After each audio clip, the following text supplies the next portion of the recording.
Why are we smiling? We are a part of one of the greatest stories ever told. A story that is changing billions of lives. It is the story of the end of poverty. Our smiles are triumphant and filled with joy because we are seeing poverty disappear before our eyes. According to the World Bank, extreme poverty has been reduced by 30% in the last 31 years alone. Interventions like clean water solutions, HIV/AIDS education and treatment, and business development are working. But not all countries are winning the war against poverty. The World Bank said we needed no more than $60 billion per year to end poverty by 2015. The world has given more than $80 billion annually for over a decade, and poverty still has a tight grip in certain countries. Poverty is not a problem that can be solved by money alone.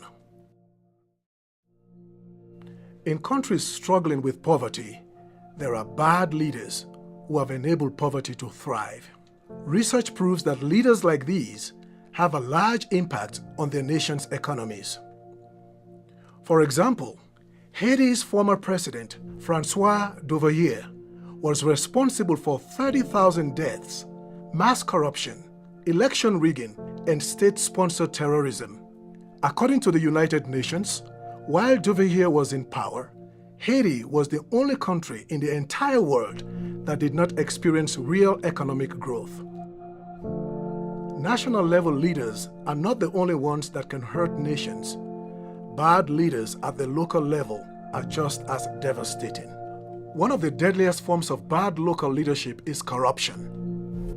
Every minute somewhere in the world, there's a government worker, a business person, or a policeman that is demanding a bribe and pocketing someone else's money.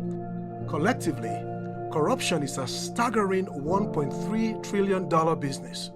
If corruption was a country, it would be the 13th largest in the world. But what about good leaders? Can they reduce poverty? Brazil's former president, Luiz Inácio, created 10 poverty-fighting agencies within his Zero Hunger initiative. Luiz cut Brazil's hunger in half and reduced extreme poverty from 12% to 4% in only 6 years. Good leaders at the local level can also reduce poverty. As a young man born in a Filipino slum, Antonio Meloto pulled himself out of poverty and started a non-profit called Gawad Kalinga. Gawad Kalinga uses local funding and its residents to turn a slum into a vibrant village community. Each community contains 100 new houses, proper sanitation, a school, and a community center. Gawad Kalinga today has helped 200,000 people throughout Southeast Asia. The fact is that leadership matters. Where do we find and build good leaders? We need a long-term holistic development program that starts with releasing a child from poverty. Then equip them with an education, leadership training, and mentoring.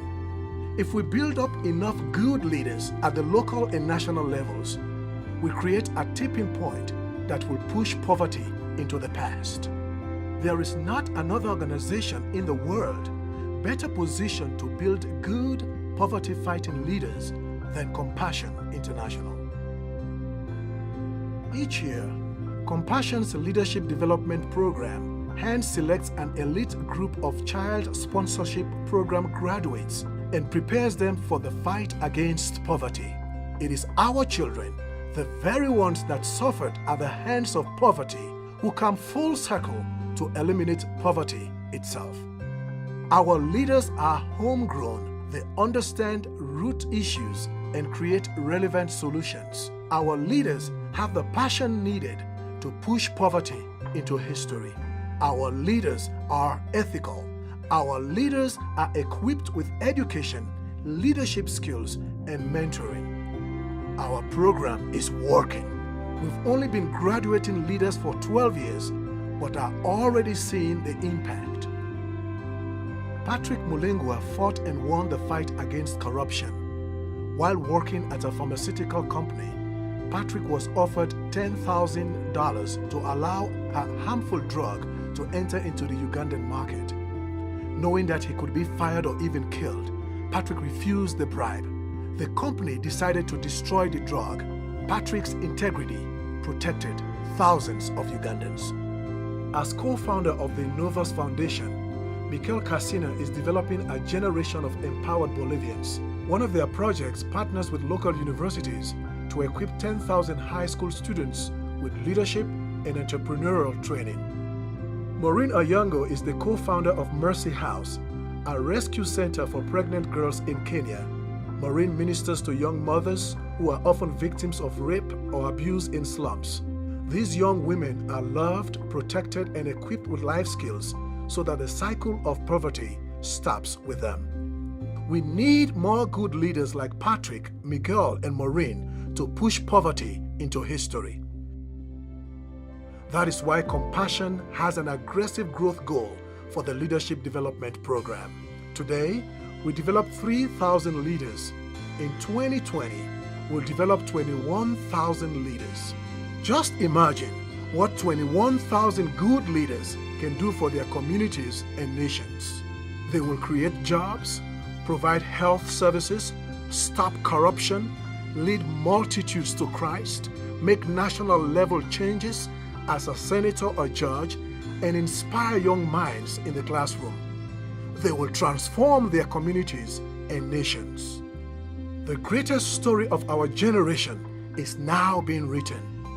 Poverty's reign will come to an end. If we are serious about releasing children from poverty, we must equip and launch good leaders. Their time to shine is now.